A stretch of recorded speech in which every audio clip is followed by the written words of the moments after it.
The sale room of an old and famous firm of book auctioneers in London is, of course, a great meeting place for collectors, libraries and dealers. And it was in such a sale room that the remarkable series of events began, which were detailed to me not many months ago by the person whom they principally affected, namely Mr. James Denton, M.A., F.S.A., etc., sometime of Trinity Hall, and now of Rendcombe Manor in the county of Warwick. On a certain spring day, he was in London for a few days' business, which principally concerned the furnishing of the house which he had just finished building at Rendcombe, and with time on his hands, he thought he'd spend an hour in the sale room. He was making good progress through the catalogue when he was interrupted by a friend asking if he was looking for anything in particular.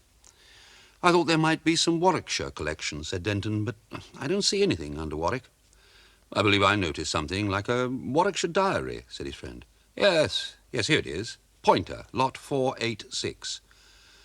At that moment, Mr. Denton discovered that he could spare no more time before going for his train, but he was able to confirm that there were 4 largish volumes of the diary and that it concerned the years about 1710, so it seemed worthwhile to leave a commission of £25 for it, which he proceeded to do. The following morning he laid before his aunt a statement of the results of his visit to town, particulars of carpets, of chairs, and of wardrobes. "But I don't see any chintzes here," said his aunt. "Did you go to—" "Oh, I am sorry," said Denton quickly, "but the fact is I was on my way there, and I happened to be passing Robbins's."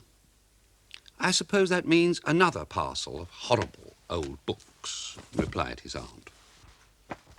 And indeed a parcel containing the 4 volumes of Poynter's diary arrived a few days later.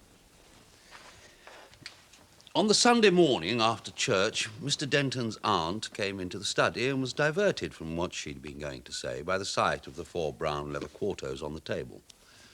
"Are these the things that made you forget my chintzes?" she said. She picked up one of the volumes and opened it at random, dashing it to the floor the next instant with a cry of disgust as an earwig fell from between the pages. But in picking it up, they noticed that a piece of pattern stuff had been fastened to one of the pages by an old-fashioned pin. James detached it and handed it to his aunt. Now, I don't know exactly what the fabric was, but it had a design printed upon it which completely fascinated Miss Denton. "It is a most charming pattern," she said. "Look how delightfully the lines ripple. It reminds one of hair. And then these knots of ribbon at intervals, they give just the relief of colour that's wanted.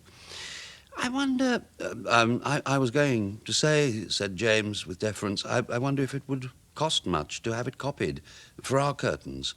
I suppose you could have a block cut from it in wood or metal." "Now, really, that is a capital idea," said his aunt. After she'd gone, James examined the pattern more closely. It ran in vertical bands, and there was some indication that these were intended to converge at the top. She was right, too, in thinking that these main bands resembled rippling tresses of hair. The thing now was to find out what firm would undertake the reproduction of an old pattern of this kind. After 2 unsuccessful inquiries, he entrusted a firm in Bermondsey with the job. "It's art rendering, isn't it, sir?" said there Mr. Cattell. "To picture the quantity of really lovely medieval stuff of this kind that lays well nigh unnoticed in many of our country houses, much of it in peril of being cast aside as so much rubbish. What is it Shakespeare says? Unconsidered trifles. I often say, sir, Shakespeare has a word for us all." About a month later, being advised that some samples were ready for his inspection, Mr. Denton met Mr. Cattell again and had, it seems, reason to be satisfied. "Do you think it would be popular if it were generally obtainable?" asked Mr. Denton. "I hardly think it," said Mr. Cattell pensively. "It wasn't popular with the man that cut the block. It was as if he scented something almost evil in the design." By October, a sufficient quantity of the stuff had been manufactured to furnish curtains for the 3 or 4 bedrooms which were to be fitted with it. On the feast of Simon and Jude, the aunt and nephew returned from a short visit to find all completed, and their satisfaction at the general effect was great. Dressing for dinner that night and taking stock of his room, where a large amount of the chintz was displayed, Mr. Denton congratulated himself on the luck which had first made him forget his aunt's commission. At breakfast, however, he was induced to qualify his satisfaction. "I rather regret," he said, "that we allowed them to join up the vertical bands of the pattern at the top. As I was reading in bed last night, they kept catching my eye rather. There was an effect as if someone kept peeping out. Perhaps it was the wind that made it seem so. I thought it was a perfectly still night," said his aunt. "Well, there was enough to sway my curtains and rustle them more than I wanted," said James. That night a bachelor friend of his came to stay and was lodged in the room on the same floor as his host. Miss Denton retired first, and the two men at about 11. James, not yet inclined for bed, sat down in an armchair to read for a time. Then he dozed, and later woke and bethought himself that his brown spaniel, which ordinarily slept in his room, had not come upstairs with him. Then he thought he was mistaken, for happening to move his hand, which hung down over the arm of the chair, he felt on the back of it just the slightest touch of a surface of hair, and stretching it out, he stroked and patted a rounded something.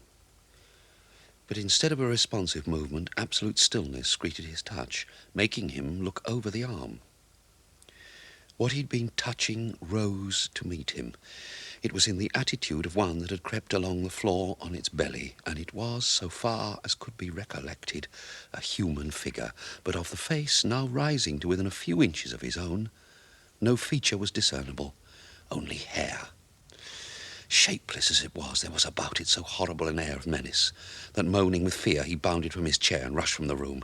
Forgetting that the baize door in the corridor outside opened towards him, he beat against it with all the force in him, feeling all the time a soft tearing at his back, which seemed to be growing in power with the pursuer's rage.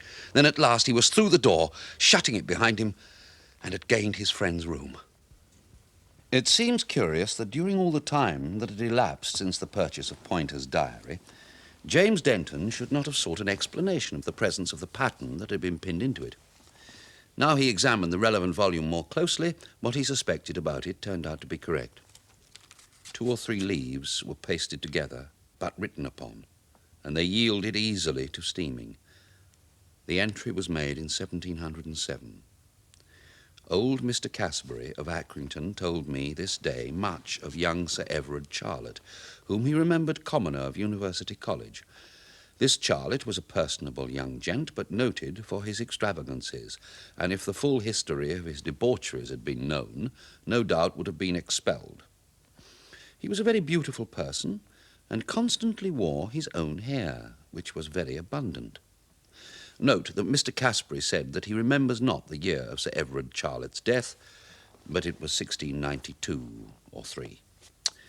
He died suddenly in October, when he was found in the town ditch, the hair plucked clean off his head. He was buried next night in St. Peter's in the East, but 2 years after, being moved to his country estate by his successor, it was said that the coffin proved quite full of hair. His chambers being afterwards stripped, Mr. Casbury came by part of the hangings of it, which 'twas said this Charlett had designed expressly for a memorial of his hair, giving the fellow that drew it a lock to work by, and the piece which I have fastened in here was parcel of the same which Mr. Casbury gave to me. He said he believed there was a subtlety in the drawing, but had never discovered it himself, nor much liked to pore upon it. The money spent upon the curtains might as well have been thrown into the fire, as they were. Mr. Cattell's comment upon what he heard of the story took the form of a quotation from Shakespeare. You may guess it without difficulty.